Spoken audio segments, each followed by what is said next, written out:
Hoy les traemos una historia de la vida real, un drama que enfrentan muchas mujeres en su matrimonio. La cuñada divorciada vuelve a casa. La suegra ordena, o la sirves o te largas. Yo sonreí y le informé a mi suegra. Mañana me voy a Francia por trabajo durante un año, así que tendrás que arreglártelas. Mi esposo palideció. Si te vas, ¿quién se ocupará de esta casa? Respondí con una frase que dejó a toda la familia en silencio. El olor penetrante a aguarrás y barniz de damar llenaba el pequeño estudio del tercer piso. Bajo la luz especializada, Isabel retocaba con un pincel fino las grietas de un óleo antiguo cuya capa de pintura se estaba desprendiendo. Como restauradora experta en arte y antigüedades, necesitaba un silencio absoluto. Aquella habitación era su mundo privado, aislado de la apretada casa en el castizo y bullicioso barrio de Malasaña en Madrid. La quietud fue destrozada de repente por un estruendo. El traqueteo de las ruedas de una maleta y un llanto desconsolado provenían de la planta baja. Isabel suspiró y cubrió el lienzo. Sabía que la tormenta había llegado. Al bajar al salón, Isabel encontró a Sofía, su cuñada, sentada en el suelo entre tres maletas, sollozando. Carmen, su suegra, intentaba consolar a su hija con desesperación, mientras que Javier, su suegro, estaba sentado en su silla de ruedas en un rincón, con la mirada perdida por las secuelas de un ictus. Al ver a Isabel, Carmen le gritó por tardar en bajar y le ordenó que preparara un zumo de naranja para Sofía y subiera su equipaje. Isabel fue a la cocina en silencio. Desde que se casó, se había acostumbrado al tono autoritario y a las exigencias irrazonables, a pesar de que todos los gastos de la casa corrían por su cuenta. Cuando trajo el zumo, Sofía comenzó a lamentarse. Su marido era un canalla, su familia política unos tacaños, solo por haber roto un jarrón por accidente, la habían echado de casa. Exigía el divorcio y volver a casa de su madre. Carmen abrazó a su hija, maldiciendo a sus consuegros y declarando que ella cuidaría de su niña. Isabel, de brazos cruzados, observaba la escena. Conocía bien el carácter de Sofía y sabía que había algo más en la historia, pero el silencio era la opción más sabia. En ese momento, Carmen le ordenó de repente que despejara el estudio del tercer piso, que moviera o tirara todas las herramientas de Isabel para que Sofía pudiera instalarse en la segunda planta, ya que necesitaba un espacio luminoso y bien ventilado. Isabel se quedó helada. El tercer piso era su taller, lleno de productos químicos y obras de arte valiosas que requerían un control estricto de temperatura y humedad. La habitación de la segunda planta solo contenía armarios y documentos. Cambiar las habitaciones no era algo que se pudiera hacer a la ligera. Isabel explicó con calma los peligros y el riesgo de tener que pagar una enorme compensación si algo se dañaba. Propuso acondicionar temporalmente el salón de la planta baja o que Sofía compartiera habitación con Carmen durante unos días mientras encontraban una solución. Apenas escuchó la palabra no, Carmen saltó como un resorte. Señaló a Isabel con el dedo, su voz un chillido estridente. La llamó egoísta y mezquina, incapaz de ayudar a su hermana en desgracia. Se burló de la profesión de Isabel, un trabajo sucio de remendar trastos viejos, que no necesitaba lujos ni espacios especiales, podía amontonarlo todo en un rincón y ya está. Sentenció que aquella era su casa y ella decidía cómo se organizaban las cosas. Una nuera no tenía derecho a opinar. Justo en ese momento, el ruido familiar de una scooter se detuvo en la puerta. Marcos, su marido, volvía del trabajo. Al ver la tensión en el ambiente, preguntó desconcertado qué ocurría. Sofía, al ver a su hermano, rompió a llorar de nuevo, corriendo a abrazarlo y contándole su trágica historia de maltrato por parte de su familia política. Marcos escuchó, su rostro enrojeciendo de ira por su hermana. Se giró hacia Isabel, y al verla de pie con una expresión fría, frunció el ceño. Carmen aprovechó para echar más leña al fuego, quejándose a su hijo de que su esposa era tan egoísta que no quería ceder una habitación a su propia cuñada. Marcos suspiró, y con tono de reproche, se dirigió a Isabel. Dijo que su hermana estaba pasando por un mal momento, y que ellos, como hermanos mayores, debían ser comprensivos. Por una simple habitación, no debía ser tan calculadora con Sofía, le pidió que hiciera el esfuerzo de trasladar sus cosas al tercer piso, o que llevara parte al almacén del museo donde trabajaba, para dejarle la segunda planta a Sofía y que estuviera cómoda. Isabel miró al hombre con el que compartía su vida, y sintió una profunda decepción. A él no le importaba su trabajo, ni las dificultades que ella había explicado. Solo le preocupaba mantener las apariencias, y consentir los caprichos de su hermana. A los ojos de Marcos y su familia, su trabajo de restauración de arte era solo un pasatiempo insignificante. Isabel guardó silencio un largo rato, y luego pronunció una frase concisa. No iba a mover su estudio. Despejaría un poco la habitación del segundo piso para colocar una cama individual para Sofía. Ese era su límite. Dicho esto, se dio la vuelta y subió las escaleras, dejando atrás los insultos de Carmen y la mirada impotente de Marcos. La tormenta solo acababa de empezar, e Isabel sabía que no se detendría en la disputa por una habitación. La presencia de Sofía en la casa era como un tumor maligno que hacía metástasis rápidamente, trastornando por completo el frágil equilibrio de la familia. Sofía no parecía en absoluto una mujer que acababa de salir de un matrimonio roto y dolida. Al contrario, consideraba su regreso a casa como unas vacaciones prolongadas en las que debía ser servida a cuerpo de rey. A la mañana siguiente, antes de que el sol despuntara sobre los tejados de Madrid y mucho antes de que sonara el despertador de Isabel, unos golpes atronadores resonaron en la puerta de su habitación. La voz chillona de Carmen la llamaba. Le ordenó que se levantara de inmediato para ir a comprar churros con chocolate a San Ginés para Sofía. Dijo que su pobre hija no había podido dormir en toda la noche y que por la mañana se le antojaban unos churros auténticos, no los de la churrería de la esquina. Isabel se frotó los ojos y miró el reloj. Apenas eran las 5:30 de la mañana. Cansada, respondió que ese día tenía una reunión importante a primera hora en el instituto y no podía hacer cola para comprar churros. Sugirió que compraran en la esquina o que pidieran un servicio a domicilio. La puerta tembló bajo los golpes de Carmen. La acusó de ser una cuñada perezosa, que le negaba hasta unos simples churros a su hermana. Sacó a relucir lo mucho que se había sacrificado para criar a Marcos, presionando a Isabel para que se levantara. Marcos, a su lado, se tapó la cabeza con la manta y murmuró que fuera para tener paz en casa, que por un pequeño esfuerzo, nadie se moría. Isabel miró a su marido, tragándose la rabia, y se levantó pesadamente para vestirse. Condujo su scooter a través del frío cortante del amanecer madrileño y esperó en una larga cola durante 40 minutos para comprar 2 raciones de churros. Cuando llegó a casa, Sofía todavía dormía plácidamente en la fresca habitación del segundo piso. Carmen tomó la bolsa de churros sin una palabra de agradecimiento, solo inspeccionando si Isabel había pedido porras y chocolate extra espeso. Isabel se cambió rápidamente para ir a trabajar, con el estómago vacío pero sin tiempo para comer. Los días siguientes fueron una escalada de exigencias absurdas. Sofía se levantaba a mediodía y exigía comer bien y vestir a la moda. Se quejaba de que la comida de Isabel era insípida y pedía marisco y jamón ibérico de bellota para recuperar fuerzas tras su trauma emocional. Carmen, consintiendo a su hija, le entregaba a Isabel una lista de la compra con productos caros en cuanto volvía del trabajo, dando por sentado que Isabel debía pagarlo todo de su bolsillo. Marcos veía el agotamiento de su esposa, pero en lugar de ayudar o reprender a su hermana, prefería ignorarlo. Le decía a Isabel que Sofía había tenido mala suerte en el amor y que debían compensarla. Le recordaba que no fuera tacaña, que el dinero se podía recuperar, pero el afecto familiar era lo más valioso.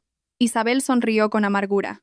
El dinero se recuperaba, sí, pero era ella quien lo ganaba. Marcos, con su sueldo de arquitecto que apenas alcanzaba y su costumbre de invitar a sus amigos para mantener las apariencias, no aportaba lo suficiente. El punto de inflexión llegó un sábado por la tarde.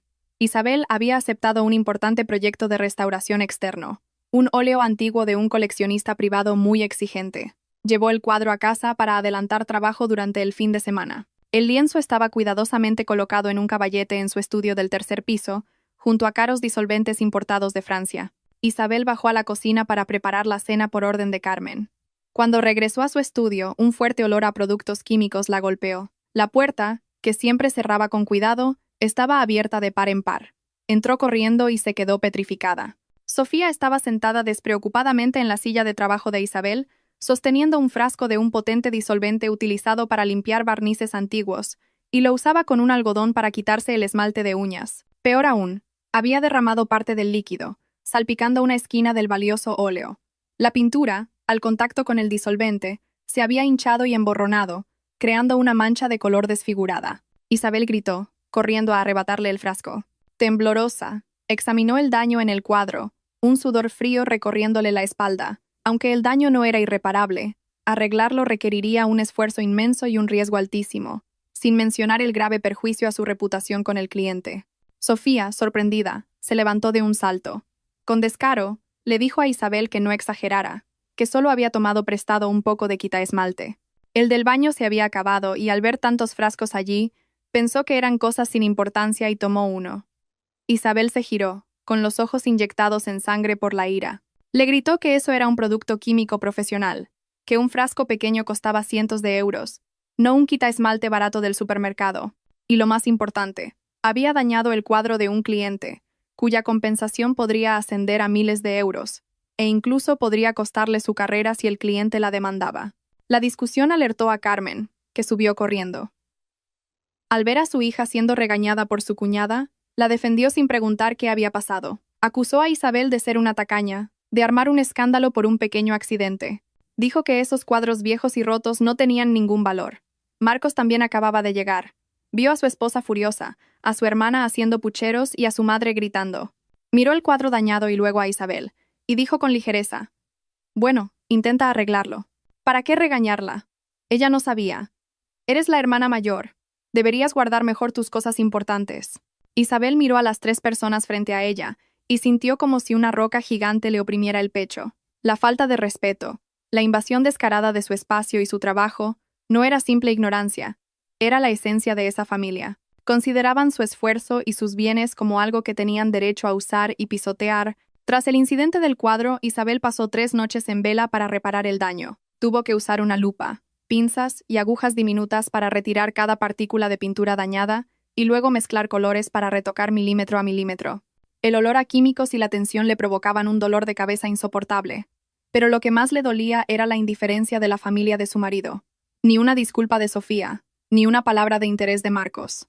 Una tarde entre semana, Isabel tuvo que quedarse hasta tarde en el instituto por una reunión y para terminar papeleo atrasado. Le envió un mensaje a Marcos avisándole que llegaría tarde, pidiéndole que pusiera el arroz y comprara algo de comida preparada. Marcos vio el mensaje, pero no respondió. Cerca de las 9 de la noche, Isabel llegó a casa agotada.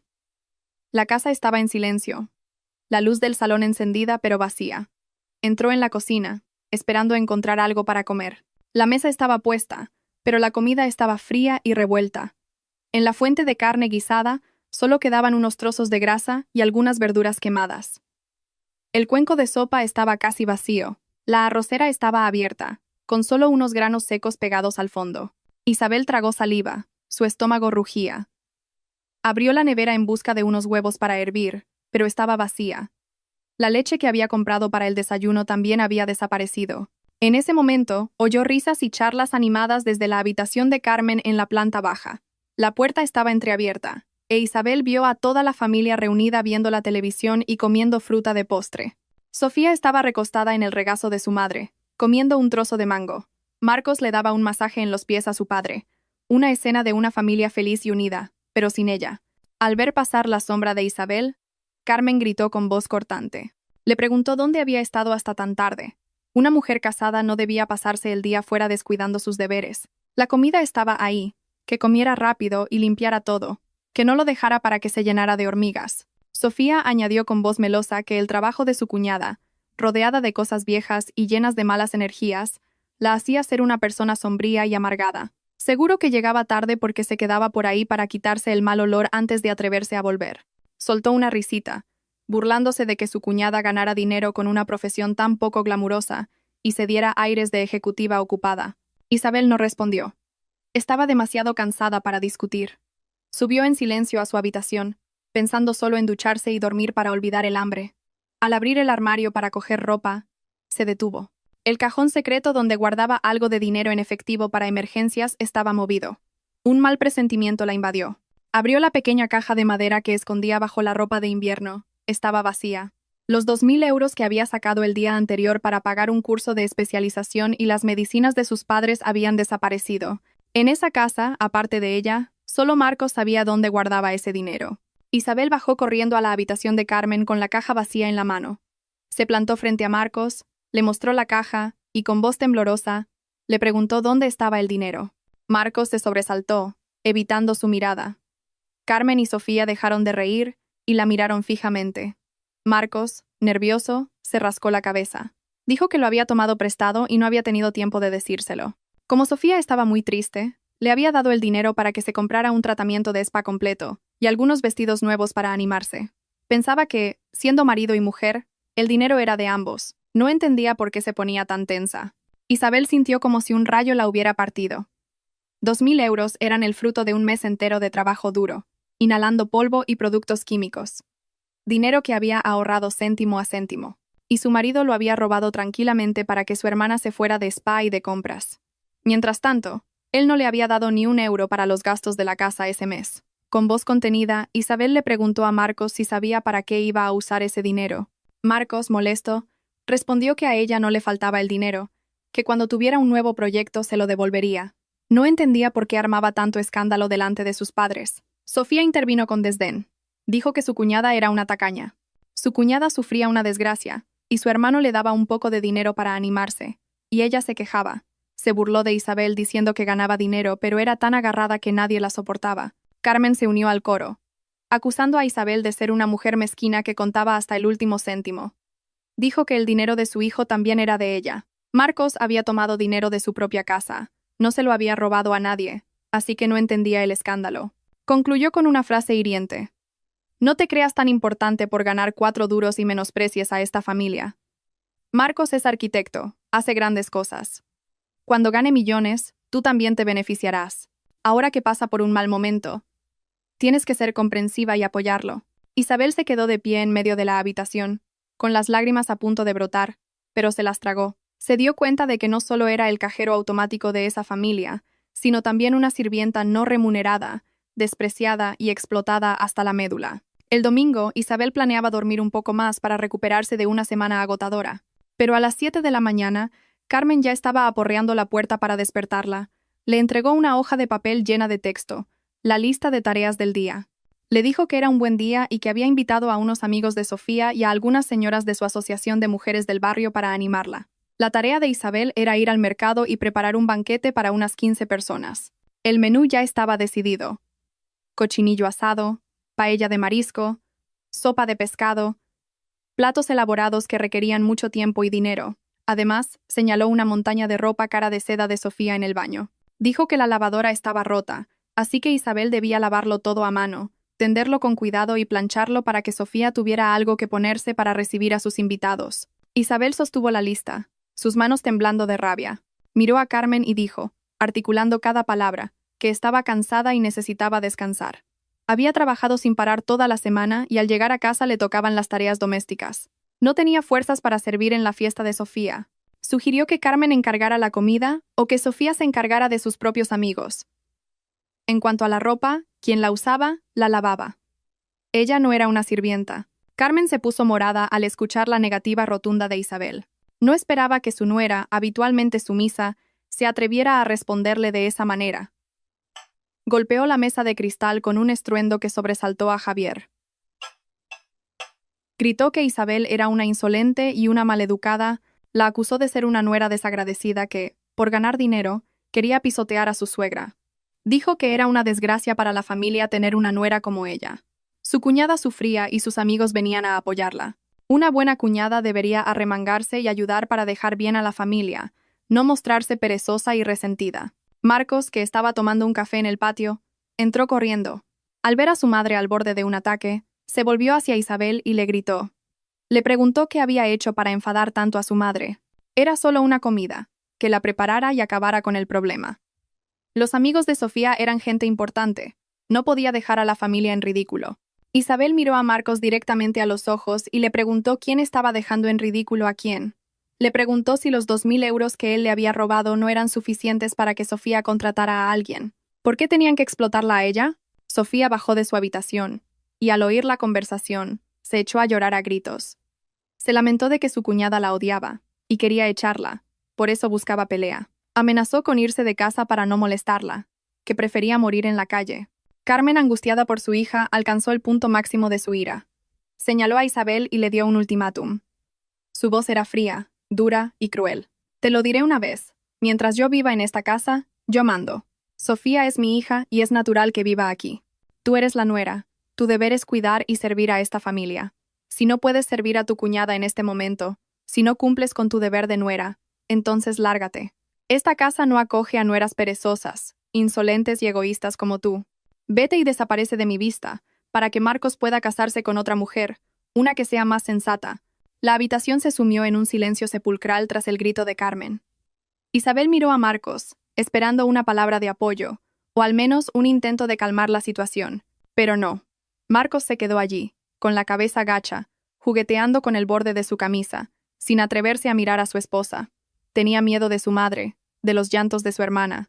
Y sobre todo, la falsa dignidad de un hombre débil le hizo elegir el silencio, aprobando la sinrazón de su madre. El silencio de Marcos fue el cuchillo final que cortó el último hilo de paciencia y afecto que quedaba en el corazón de Isabel. No lloró, no gritó. Una calma extraña la envolvió. Miró a Carmen, a Sofía y por último a Marcos. En su mente una decisión audaz se había formado, más clara y firme que nunca. Isabel esbozó una leve sonrisa, una sonrisa gélida que hizo que Carmen se estremeciera. No dijo nada. Se dio la vuelta en silencio y subió a su habitación.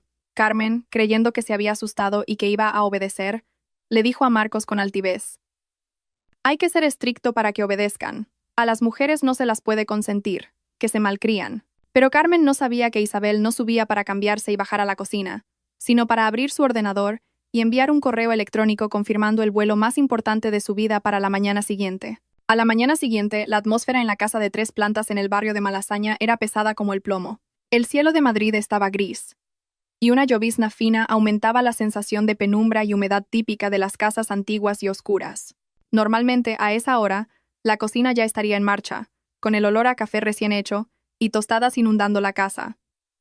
Pero hoy, la cocina estaba fría y silenciosa. Carmen se despertó temprano, escuchando desde la cama. Esperaba oír los ruidos familiares de Isabel preparando el desayuno, el sonido del agua corriendo, pero no hubo nada. Sonrió para sus adentros, pensando que su nuera, asustada por su reprimenda de la noche anterior, estaría llorando arrepentida o habría salido sigilosamente al mercado para enmendar su error. Despertó a Javier con voz sonora para que fuera al baño, diciéndole que se preparara, que hoy tenían una gran comida, y su nuera prepararía platos deliciosos. Pero cuando Carmen ayudó a Javier a salir al salón, la escena que encontró la dejó atónita. Sobre la mesa del comedor, en lugar de platos y cubiertos, solo había una hoja de papel impresa y un grueso dossier. Isabel estaba sentada allí, con una taza de café negro humeante en la mano, vestida impecablemente con un traje de chaqueta gris, el pelo recogido en un moño elegante y un maquillaje ligero que le daba un aire sorprendentemente sofisticado. A su lado, 2 maletas de viaje enormes. Marcos bajó las escaleras, bostezando. Al ver a su mujer vestida elegantemente, tomando café en lugar de ocuparse de la comida, frunció el ceño. Le preguntó qué estaba haciendo, que en lugar de ir al mercado y preparar la comida para los invitados de Sofía, estaba ahí sentada como una reina. Su madre había dicho que hoy había que preparar comida para 15 personas. Isabel dejó la taza de café sobre el platillo. El sonido de la porcelana resonó en el silencio. Levantó la vista, mirando directamente a Carmen y luego a Marcos, con una voz tan tranquila que daba escalofríos. Dijo que ya que todos estaban despiertos, tenía un breve anuncio que hacer. Carmen, altanera, le preguntó qué nuevo drama se traía entre manos, si quería disculparse, que lo hiciera rápido y se fuera a la cocina, que dejara de hacer teatro. Isabel sonrió, una sonrisa que no llegaba a sus ojos, y deslizó la hoja de papel hacia su suegra. Era la carta oficial del instituto donde trabajaba, confirmando su traslado por un año a París para un programa de especialización y trabajo. Con voz pausada, dijo que, cumpliendo el deseo de su suegra de la noche anterior, se había dado cuenta de que no tenía la capacidad ni la generosidad para servir a su cuñada como una criada, ni para satisfacer a su suegra. Por lo tanto, había decidido marcharse para que la familia pudiera vivir en paz, para que madre e hija pudieran cuidarse mutuamente sin que ella las molestara. Marcos tomó el papel y lo leyó. Sus manos comenzaron a temblar. Balbuceó preguntando qué era eso de ir a París. ¿Un año? ¿Por qué no lo había consultado con él? Isabel se levantó y se ajustó la chaqueta. Respondió a Marcos que había recibido esa oportunidad el mes anterior, pero había dudado por preocuparse por su padre y por la familia. Sin embargo, la noche anterior, su madre y él la habían ayudado a tomar la decisión final. Ya había comprado el billete de avión. El vuelo salía a las 11 de la mañana. El taxi para llevarla al aeropuerto estaba a punto de llegar. Carmen, al oír esto, soltó una carcajada sarcástica y amarga. Dijo que se fuera, que desapareciera, que a quien creía que estaba amenazando. Le dijo a Isabel que, una vez que se fuera, no se atreviera a volver a poner un pie en esa casa, a ver si sin ella la casa se derrumbaba. La retó a irse de una vez. Le casaría con Marcos una nueva esposa, 10 veces más guapa y obediente que esa nuera que se creía superior. Sofía también bajó en ese momento. Al oír que su cuñada se marchaba, su rostro se iluminó de alegría. Con un mohín, dijo que si se iba, que lo hiciera rápido, que le dejara la habitación grande, las llaves de la nevera y dinero para el mercado antes de irse. Isabel miró a las 3 personas frente a ella y negó con la cabeza. hastiada. Se inclinó, tomó sus maletas y le dijo a Carmen con ligereza: «No te preocupes, madre, me voy a trabajar, a desarrollar mi carrera. No de vacaciones. Cuando me haya ido, tendrás que ocuparte de la casa. Sofía ya es mayor, edúcala en mi lugar. Y en cuanto a la nueva esposa para Marcos, tómate tu tiempo, al menos hasta que él firme los papeles del divorcio». Sonó el timbre. Era el taxista. Isabel, sin mirar atrás ni una sola vez, arrastró sus maletas y salió por la puerta, dejando atrás el desconcierto que comenzaba a apoderarse de la mente de Marcos. Marcos fue el primero en reaccionar. Salió corriendo, bloqueando la puerta y agarrando a Isabel del brazo, con un sudor frío perlando su frente. Marcos no estaba preocupado por perder a su esposa, sino por algo mucho más práctico: el dinero. Le preguntó a gritos a Isabel que si se iba así, ¿qué pasaba con la hipoteca de la casa, la enfermedad de su padre y sus medicinas mensuales, las facturas de luz y agua, la comida y, además, la deuda con el banco? Gritó preguntándole que si ella se iba, ¿quién se ocuparía de todo? ¿Pensaba lavarse las manos y ya está? Carmen, al oír la palabra dinero, también se sobresaltó. Corrió a agarrar la maleta de Isabel, su tono cambiando por completo. Dijo que se fuera donde quisiera, pero que dejara dinero para que su marido y su familia pudieran arreglárselas. ¿Se llevaba todo el dinero? ¿Pretendía que su padre se muriera de hambre? Isabel se soltó de Marcos. Miró a su marido directamente a la cara y le devolvió la pregunta. Le preguntó cómo, siendo un hombre, el cabeza de familia, podía hacerle esa pregunta a su esposa. ¿Dónde estaba su sueldo de arquitecto y los beneficios de los proyectos de los que tanto presumía ante sus amigos? ¿O se lo había gastado todo en su falsa apariencia y en juergas con ellos? Marcos se quedó sin palabras, con el rostro enrojecido. Isabel se giró hacia Carmen. Dijo, con claridad para que toda la familia la oyera, que 2 años atrás, Marcos había perdido mucho dinero en un negocio fallido y había pedido un préstamo a prestamistas que amenazaron con romperle las piernas. Fue ella quien tuvo que usar su nómina como aval, pedir un préstamo al banco e incluso vender las joyas que su madre le había regalado para pagar las deudas de Marcos y reformar la casa para que su padre tuviera un lugar decente donde recuperarse. La escritura de esa casa estaba actualmente en el banco como garantía de una hipoteca. Cada mes, el pago de intereses y capital ascendía a más de 1.800 euros.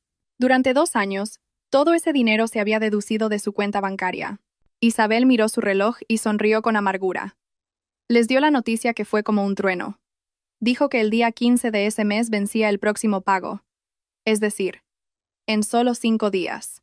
Ella se iba. Y por supuesto, su cuenta bancaria se iba con ella. La deuda restante era de unos 320.000 euros. Marcos y la familia tendrían que arreglárselas para pagarla. Si se retrasaban, el banco ejecutaría la hipoteca y embargaría la casa. Entonces, que no la culparan a ella. Carmen, al oír la cifra de 320.000 euros y el riesgo de perder la casa, sintió que las piernas le flaqueaban y se desplomó en el sofá. Sofía se quedó boquiabierta. El pastel que estaba comiendo se le cayó al suelo. Balbuceó preguntando cómo era posible. Si Marcos siempre decía que eran ricos y que sus negocios iban viento en popa. Marcos se quedó paralizado, pálido como un muerto. Sabía que Isabel decía la verdad. Durante 2 años había vivido a costa de su esposa, acostumbrado a un tren de vida que no podía permitirse, olvidando la enorme deuda que pendía sobre sus cabezas. Siempre pensó que Isabel se haría cargo para siempre. Isabel asestó el golpe final. Dijo que la noche anterior su madre le había dicho que si no servía, que me largara. Ya me he largado. Ahora es vuestro turno de demostrar vuestra valía. Mi viaje de trabajo es una oportunidad para ganar dinero y pagar las deudas que yo misma contraje para ayudarte.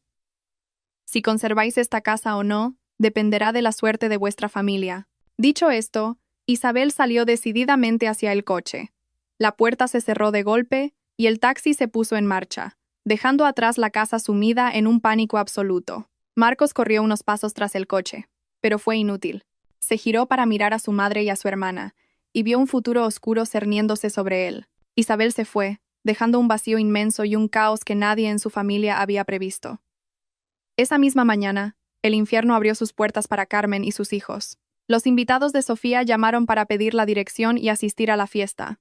Carmen, desesperada, le dijo a Sofía que cancelara, inventando que su padre había empeorado y estaba en urgencias. Sofía pataleó, furiosa por quedar mal con sus amigos.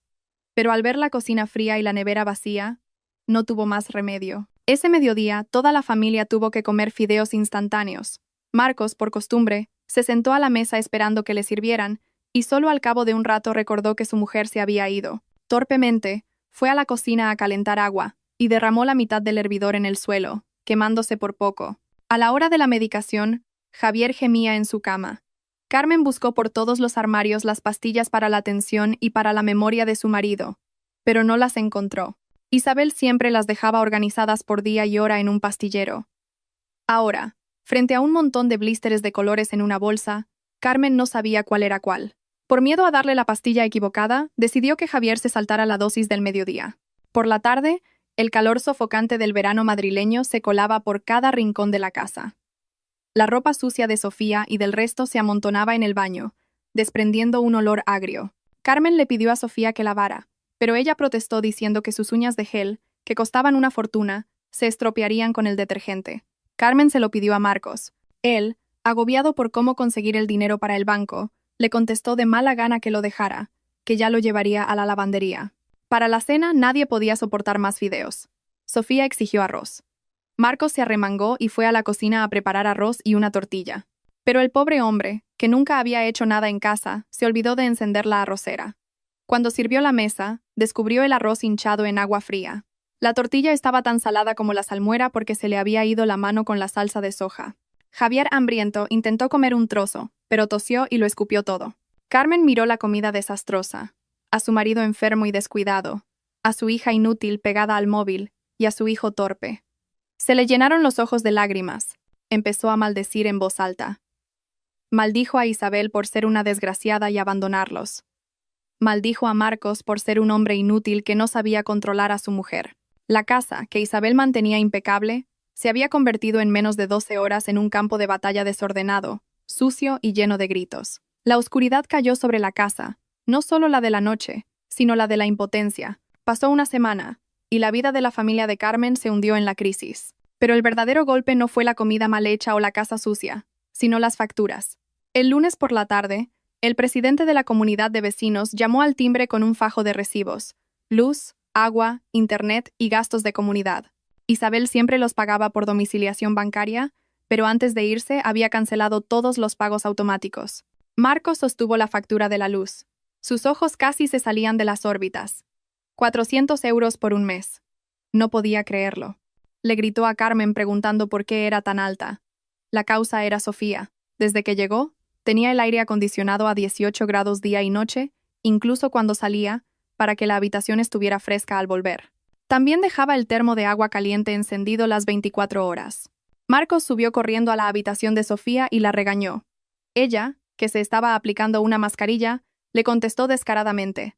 Dijo que por unos pocos euros no tenía que ponerse así, que para qué ganaba dinero si no. Marcos, furioso, le tiró la factura a la cara, gritando que de dónde iba a sacar el dinero para pagarla. Aún no había cobrado su sueldo, y el cliente de su último proyecto se retrasaba en el pago. Aún en shock por la factura de la luz, Marcos recibió un mensaje de la compañía telefónica informando del corte de internet por impago de 2 meses. Javier no podía ver la televisión porque también habían cortado la señal. El dinero para la compra diaria también era una carga. Carmen, acostumbrada a comprar sin mirar precios porque Isabel siempre le daba dinero de más, ahora veía cómo el dinero que le daba Marcos se esfumaba con solo comprar un pollo y unas verduras. Empezó a tener que regatear, y las vendedoras del mercado se burlaban de ella, una señora de un barrio bueno siendo tan tacaña. El clímax llegó esa noche en la cena. Marcos anunció que solo le quedaban 200 euros para pasar el resto de la semana, y aún no había comprado las medicinas de su padre, que costaban 150 euros. El ambiente se volvió sombrío. Carmen, mientras limpiaba unas verduras de mala calidad, culpó a Isabel. Dijo que era una desagradecida, que se había ido sin pagar las facturas, que quería arruinarlos. Instó a Marcos a llamar a Isabel y pedirle dinero, diciéndole que su padre estaba muy grave. Marcos llamó, pero solo escuchó la voz automática del operador. Intentó por WhatsApp y vio que Isabel estaba en línea, pero lo había bloqueado. Desesperado, se giró hacia Sofía, que se estaba limando las uñas. Le preguntó si tenía dinero, que se lo prestara para pagar la luz antes de que la cortaran. Sofía, sobresaltada, escondió su bolso y dijo que no tenía nada, que se había ido de casa de su marido con lo puesto. Pero su mirada esquiva no engañó a Marcos. Recordó las bolsas de marcas de lujo que Sofía había estado recibiendo por mensajería. Una sospecha comenzó a crecer en su mente sobre su querida hermana. En ese momento, sonó el teléfono fijo. Una voz de hombre, con un tono amenazante, preguntó por la señorita Sofía para aclarar unas cuentas. La lluvia torrencial de Madrid acababa de cesar, dejando una atmósfera bochornosa por el vapor que ascendía del asfalto. Dentro de la casa, el ambiente era aún más sofocante. Marcos estaba sentado, ausente, frente a la cena fría, con la factura de la luz en la mano, sin saber cómo pagarla, cuando el timbre sonó de forma insistente y amenazante. Carmen, que le daba un masaje a Javier, se sobresaltó. Le dijo a Marcos que fuera a ver quién era tan maleducado. Marcos se levantó con desgana y abrió la puerta. Frente a él había dos hombres desconocidos. Uno era corpulento, con una gruesa cadena de oro al cuello y la cara llena de cicatrices. El otro, más delgado, vestía camisa blanca y llevaba un maletín de cuero. El hombre delgado preguntó bruscamente si esa era la casa de la señorita Sofía.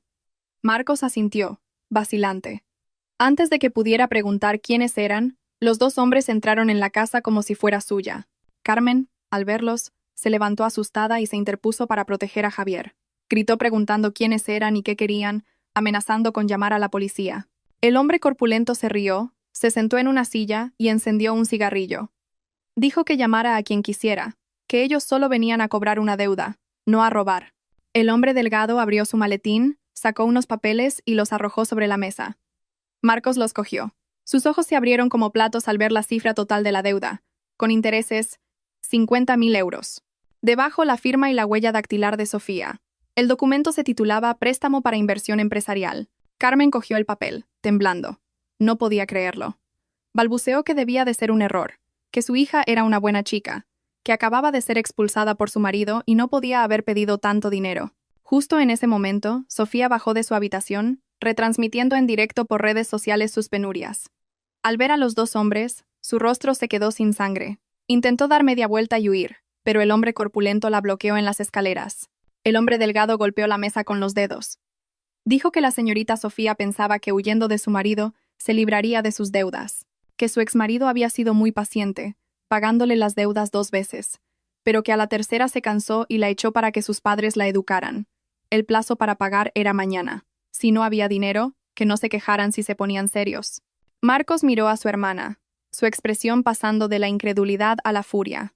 Le gritó a Sofía preguntando qué significaba todo aquello. Sofía, temblando, se arrodilló a los pies de Carmen, llorando. Confesó que se había metido en un sistema de inversión piramidal online y la habían estafado. Para intentar recuperar el dinero, pidió préstamos a usureros para apostar online, pero perdió aún más. La deuda creció sin control. Al oírlo, Carmen se desmayó en el sofá. Javier balbuceaba, con la baba cayéndole por la comisura de los labios por el shock. Marcos se quedó paralizado. La historia del jarrón roto era una farsa para ocultar su vergonzosa verdad. Toda la familia había sido engañada, y la única persona que podría haberlo visto venir, Isabel, había sido expulsada por ellos mismos. Los cobradores se fueron, no sin antes advertir que si al día siguiente no había dinero, esa casa sería la más iluminada de la calle. La puerta se cerró con un golpe seco, como un clavo en el ataúd de su falsa paz. Esa noche, la casa se sumió en un silencio aterrador. Carmen yacía en la cama, con un paño húmedo en la frente. Sofía se encerró en su habitación. Marcos se sentó en el balcón, fumando sin parar. En su desesperación, volvió a llamar a Isabel, esta vez a través de una aplicación de llamadas internacionales. Esperaba que ya estuviera en París y se apiadara de ellos. Tras una larga espera, la pantalla se iluminó. Isabel contestó. Detrás de ella, una ventana mostraba los tejados de París. Sostenía una copa de vino, su aspecto era radiante y elegante, muy diferente a su imagen descuidada de antes. Marcos, con la garganta seca, le preguntó si había llegado bien, si estaba cómoda. Isabel tomó un sorbo de vino y con voz gélida le preguntó para qué la llamaba. Si era por dinero, que colgara para no gastar. Marcos le suplicó. Le contó lo de los cobradores, la deuda de Sofía de 50.000 euros, el desmayo de su madre. Le rogó que los salvara, que le prestara de sus ahorros para pagarles antes de que mataran a Sofía. El rostro de Isabel no cambió. Dejó la copa y miró fijamente a la cámara. Dijo que escuchara bien. Mis ahorros son el sudor de 10 años de trabajo. No tengo ninguna obligación de tirarlos al pozo sin fondo que ha cavado tu hermana. Cuando ella se gastaba el dinero en bolsos de lujo y spas, se acordaba de su cuñada o me llamaba criada. Cuando tu madre me echó, ¿dónde estabas tú? ¿Qué hiciste? Marcos, lloriqueando, dijo que se había equivocado, que había sido un cobarde, pero que eran marido y mujer. Si no sentía pena por él, que la sintiera por su padre, que estaba muy enfermo. Isabel se rió con amargura. Dijo que si le importaba su padre, que vendiera su scooter Vespa y sus relojes de colección para pagar la deuda. En cuanto a ella, ya había bloqueado su acceso a la cuenta conjunta. Que no esperara ni un céntimo de ella. Era su familia, y él, como hombre, debía hacerse cargo. Dicho esto, cortó la llamada, dejando a Marcos sumido en la oscuridad. Se dio cuenta de que su último salvavidas se había roto. Isabel ya no era la mujer sumisa y fácil de manipular. Se había transformado. Marcos apoyó la cabeza en la barandilla, recordando cómo cuando Isabel estaba, todo funcionaba sin que él moviera un dedo. Ahora, ante la adversidad, se sentía desnudo y débil. A la mañana siguiente, el barrio se despertó con un olor nauseabundo. Marcos abrió la puerta y casi vomitó. La puerta, el porche y parte de la fachada estaban cubiertos de una mezcla de pintura roja y basura podrida.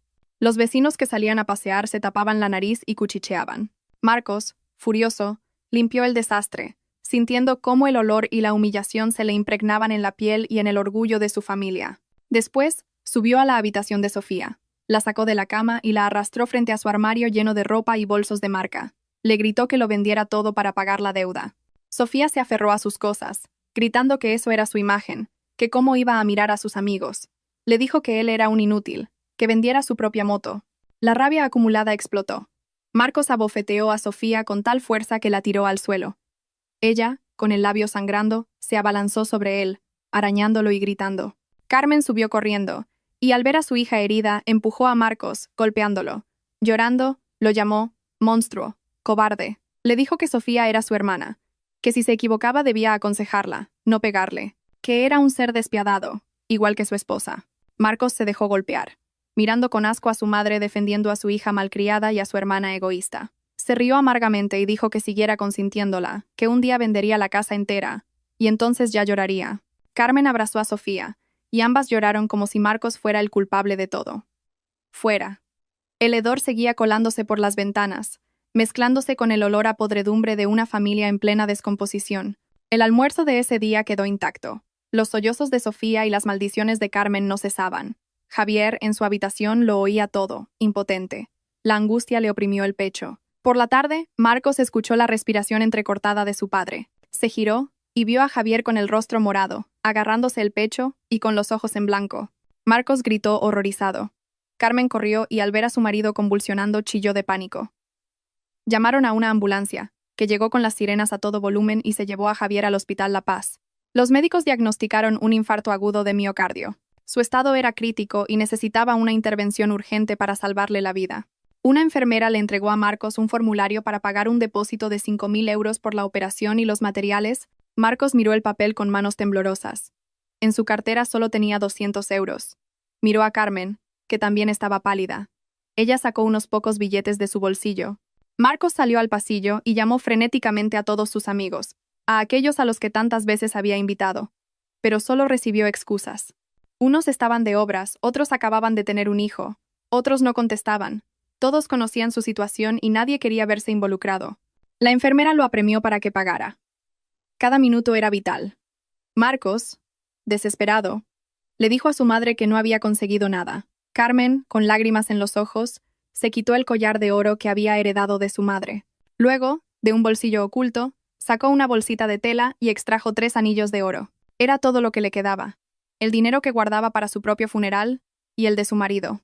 Le dio el oro a Marcos y le dijo que lo vendiera en la joyería de enfrente del hospital, que pagara lo que pudiera y que el resto ya lo pediría prestado. Marcos corrió con el oro aún caliente de las manos de su madre. Mientras corría, lloraba. Era un hombre hecho y derecho, un arquitecto, y en el momento más crítico para su padre, tenía que ser su madre quien vendiera sus últimas posesiones para salvarlo. Mientras esperaban fuera del quirófano, Carmen lloraba y se quejaba.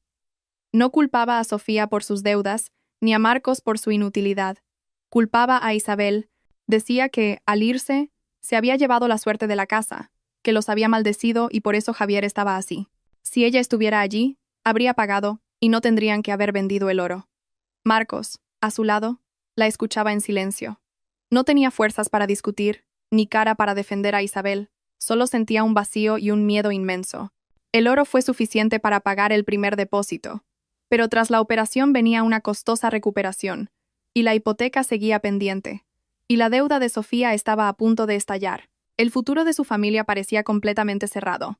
En el Hospital La Paz, el aire era denso por el olor a desinfectante y el calor del verano. Marcos estaba sentado en un pasillo, mordisqueando un bocadillo rancio. Su teléfono vibraba con llamadas de los prestamistas y del banco, pero no se atrevía a contestar. Carmen, a su lado, demacrada tras varias noches en vela, se abanicaba y se lamentaba de su mala suerte. Le preguntó a Marcos si había conseguido dinero, porque por la tarde había que pagar más por las medicinas y la estancia en cuidados intensivos. Marcos negó con la cabeza, diciendo que nadie le prestaba, que incluso su mejor amigo lo había bloqueado. Sofía apareció con un batido en la mano, se sentó y, con arrogancia, dijo que quejarse no servía de nada, que la única solución era vender la casa. Carmen se escandalizó. Dijo que era la casa de sus antepasados, el lugar donde honraban a los muertos. Si la vendían, ¿dónde irían? Sofía sorbió su batido y replicó que qué era más importante, salvar la vida de su padre o una casa para los muertos. Argumentó que la casa, aunque vieja, estaba en un buen barrio y podrían sacar cerca de 1.000.000 de euros. Con eso pagarían sus deudas, la hipoteca de Marcos y el tratamiento de su padre. Con el resto, podrían comprar 3 apartamentos en las afueras. Vivirían como reyes. Marcos, al oírla, vaciló. Sabía que vender la casa familiar era una deshonra, pero estaban desesperados. Si la vendía, se libraría de las deudas y podría empezar de nuevo, sin depender de Isabel. Carmen, tras dudar, miró hacia la puerta de la UCI donde yacía su marido. Pensó en los cobradores, en la miseria de los últimos días y finalmente cedió. Dijo, con lágrimas en los ojos, que la venderían para salvar a su padre y para que sus hijos pudieran rehacer sus vidas.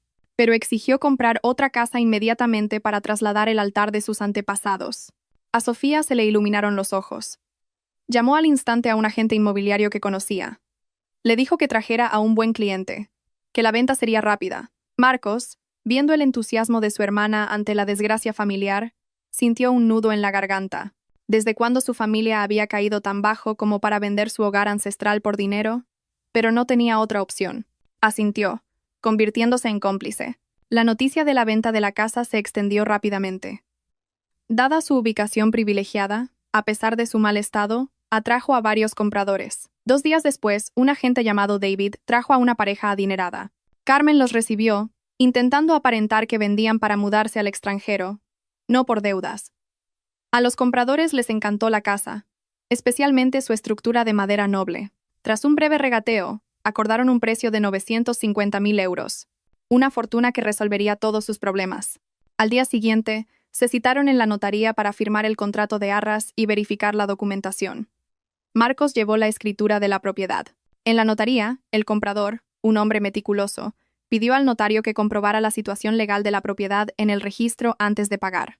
Tras unos minutos, la notaria, una mujer de aspecto serio, les informó de que la propiedad estaba hipotecada en el Banco X para garantizar un préstamo a nombre de Marcos. Marcos asintió, explicando que usaría el dinero del depósito para cancelar la hipoteca y liberar la escritura. Pero la notaria negó con la cabeza.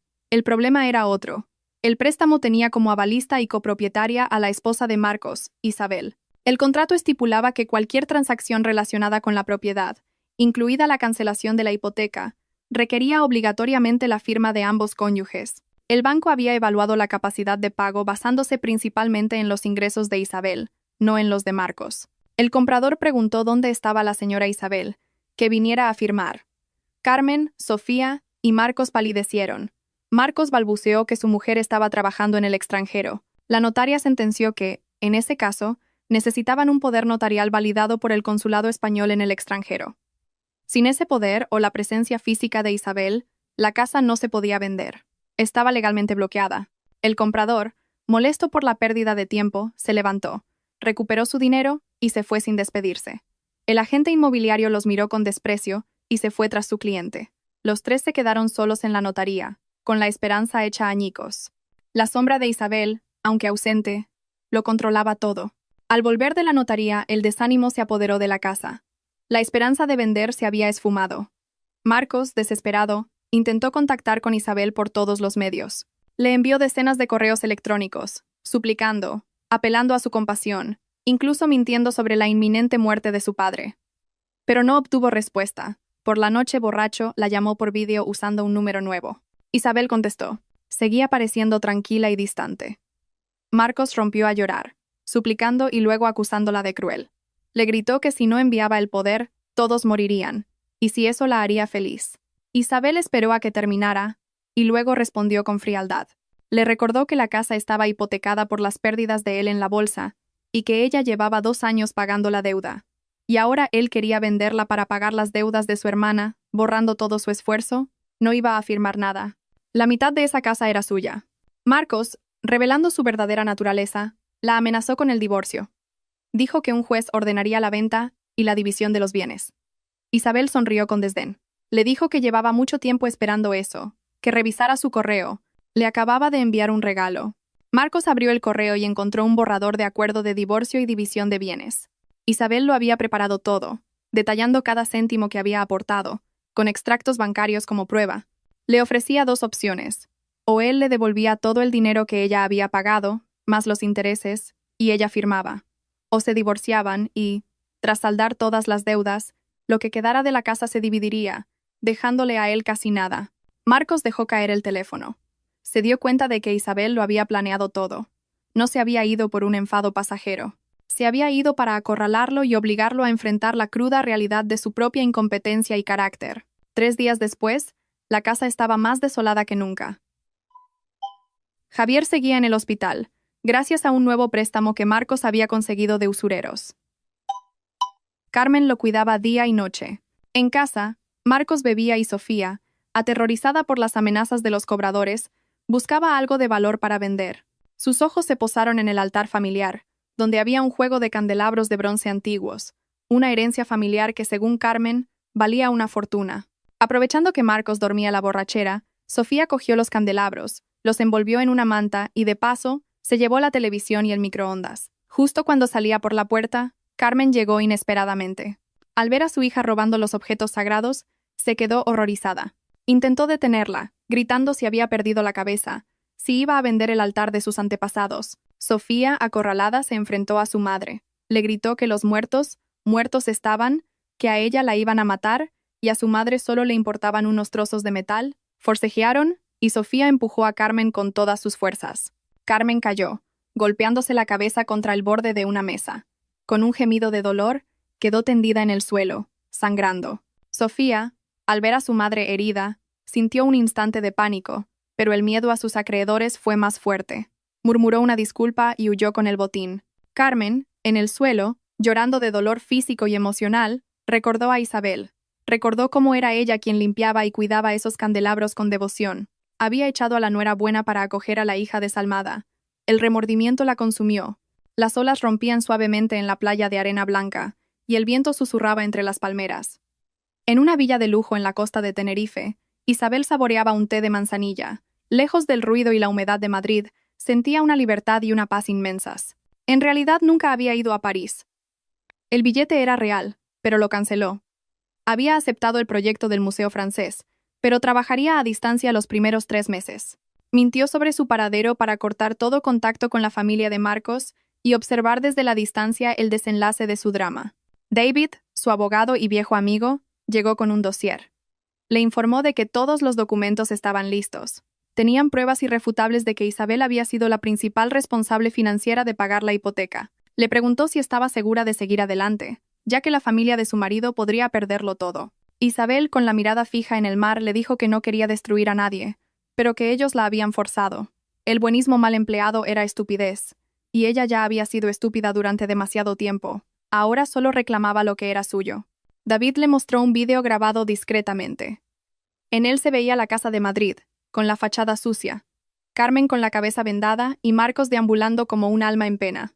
Isabel lo miró sin sentir pena, como si viera una película sobre extraños. El banco había iniciado el proceso de ejecución hipotecaria. Si quería quedarse con la casa en lugar de que se subastara a bajo precio, tenía que actuar. Isabel le dijo a David que reservara un vuelo. Al día siguiente volvería a Madrid. Era hora de que la verdadera acreedora saliera a la luz. Madrid recibió a Marcos con un calor infernal. La casa, sin electricidad por 3er día consecutivo, era un horno. Hacia las 10 de la mañana, un coche con el logo de un banco se detuvo en la puerta. 3 empleados trajeados, acompañados por el presidente de la comunidad, llamaron a la puerta. Marcos sabía que había llegado el momento del juicio final.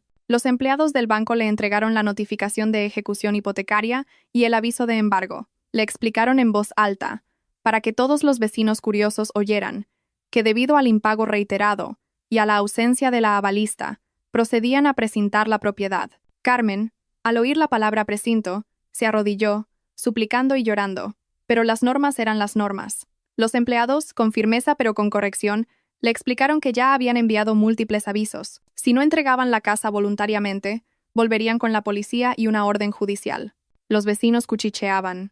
La humillación era insoportable. Marcos, avergonzado, le gritó a su madre que entrara, que de nada servía suplicar.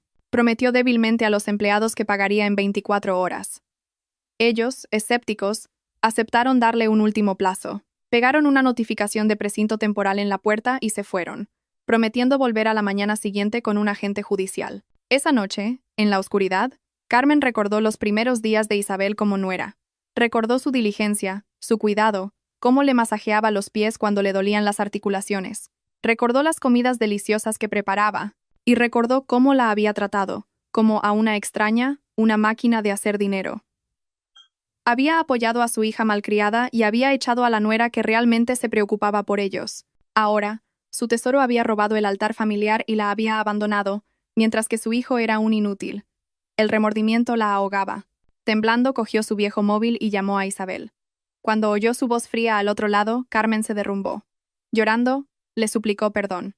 Le contó todo. La traición de Sofía, la inminente pérdida de la casa, la enfermedad de Javier. Admitió su culpa y le rogó que volviera a salvarlos. Al otro lado, Isabel guardó silencio un momento. Luego, con una voz desprovista de emoción, le dijo que las lágrimas ya no servían de nada. La bondad y la paciencia que una vez tuvo habían sido aniquiladas la noche que la echó. Ahora, entre ellos solo había una relación de deudores y acreedores. Carmen prometió cambiar, tratarla como a una reina. Isabel la interrumpió. Le dijo que al día siguiente volvería, pero no para empezar de nuevo, sino para poner fin a todo. Volvería para reclamar lo que era suyo, que se prepararan para recibirla y que le dijeran a Marcos que tuviera un bolígrafo a mano. A las 9 en punto de la mañana siguiente, un coche de lujo negro se detuvo frente a la casa. La puerta se abrió e Isabel bajó. Vestía un elegante vestido negro, gafas de sol y un bolso de marca. Su aura de poder y distancia dejó a la familia boquiabierta. La acompañaba David, su abogado. Isabel entró, ignorando el intento de Marcos de agarrarle la mano. Se sentó en el salón, dueña de la situación. Carmen intentó hablar, pero las palabras se le atascaron. Sofía, que había vuelto a escondidas, al ver el aspecto próspero de su cuñada, recuperó su insolencia. Le dijo que ya era hora de que volviera y pagara las deudas, que dejara de hacérsela interesante. Antes de que Isabel pudiera responder, David habló con voz firme. Le informó a Sofía de que tenían pruebas de su agresión a Carmen y del robo de los bienes familiares, y que una denuncia estaba lista para ser presentada. Sofía palideció, aterrorizada. Isabel tomó la palabra. Anunció que estaba allí como parte interesada en la propiedad hipotecada. Había hablado con el banco, y estaba dispuesta a liquidar toda la deuda para salvar la casa. La familia la miró con una chispa de esperanza. Pero Isabel añadió su condición. El dinero que había invertido en pagar la hipoteca durante 2 años, más la cantidad que ahora adelantaría, superaba con creces el valor de la ruinosa propiedad.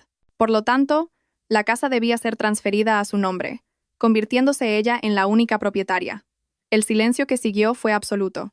Era una adquisición, un cambio de poder en el que Isabel tenía todas las cartas. La sala de estar, impregnada del olor a humedad y tensión, pareció congelarse tras la declaración de Isabel. Carmen permanecía inmóvil. Marcos la miraba boquiabierto, y Sofía se encogía en un rincón. Isabel, serena, le hizo una seña a David, quien presentó un dossier con todos los extractos bancarios que probaban sus aportaciones económicas durante los últimos 2 años. Explicó que la suma total, incluyendo pagos de deudas de juego de Marcos y reformas, superaba el 1,5 millones de euros, más del 70% del valor actual de mercado de la propiedad. Carmen, temblando, balbuceó si su intención era robarles la casa. Isabel negó. No era un robo, sino una transacción. Si dejaban que el banco la subastara, lo perderían todo. En cambio, ella ofrecía una solución. Liquidaría los 320.000 euros restantes de la hipoteca a cambio de la transferencia de la propiedad. Marcos, furioso, se levantó de un salto, gritando que nunca firmaría, que era la casa de sus antepasados. Isabel, impasible, le contestó que si no firmaba, ella se iría, y al día siguiente el agente judicial los desalojaría. Carmen, aterrorizada, se agarró a la falda de Isabel. Preguntó qué sería de ellos si la casa pasaba a su nombre. Isabel, sin un ápice de compasión pero manteniendo un límite moral, respondió que no los echaría a la calle. Permitiría que sus suegros vivieran en la planta baja hasta el final de sus días y contrataría a alguien para cuidar de Javier. Pero, mirando a Marcos y Sofía, sentenció con dureza. Marcos y Sofía tendrían que marcharse. Ya eran adultos para buscarse la vida. Esta casa ya no mantenía a parásitos. Sofía estalló en llanto, acusándola de cruel y de querer destruir a la familia. Marcos la insultó. David pidió orden, recordando que el plazo del banco para pagar vencía a las 11. La presión era máxima. Marcos, desesperado, intentó convencer a su madre de que era una trampa, que era mejor que el banco vendiera y se quedaran con lo que sobrara. Pero Carmen, aunque mayor y codiciosa, no era tonta. Sabía que cualquier dinero en manos de sus hijos se esfumaría en días. Con Isabel, al menos, ella y su marido tendrían un techo. Tomó la decisión final. Le gritó a Marcos que se callara. Le espetó que si era tan valiente, que sacara él los 320.000 euros para pagar. Si no, que firmara. Luego se volvió hacia Isabel y con voz temblorosa aceptó, pidiéndole que jurara ante sus antepasados que nunca los echaría y que cuidaría del altar familiar. Isabel asintió. Acorralado y presionado por su propia madre, Marcos firmó el documento de transferencia con una mano temblorosa, sellando su destino como un hombre sin hogar. Inmediatamente, Isabel transfirió el dinero al banco y un notario, que esperaba fuera, entró para formalizar el acto. En menos de media hora, Isabel era la única y legítima propietaria de la casa. Acto seguido, les dio a Marcos y Sofía 3 días para desalojar. Justo en ese momento, sonó el timbre. Eran 2 policías. Tenían una orden de detención para Sofía. Una amiga la había denunciado por robarle su scooter y 5.000 euros. Además, estaba implicada en una red de apuestas ilegales. Sofía se desmayó. Al despertar, suplicó a Isabel que la ayudara.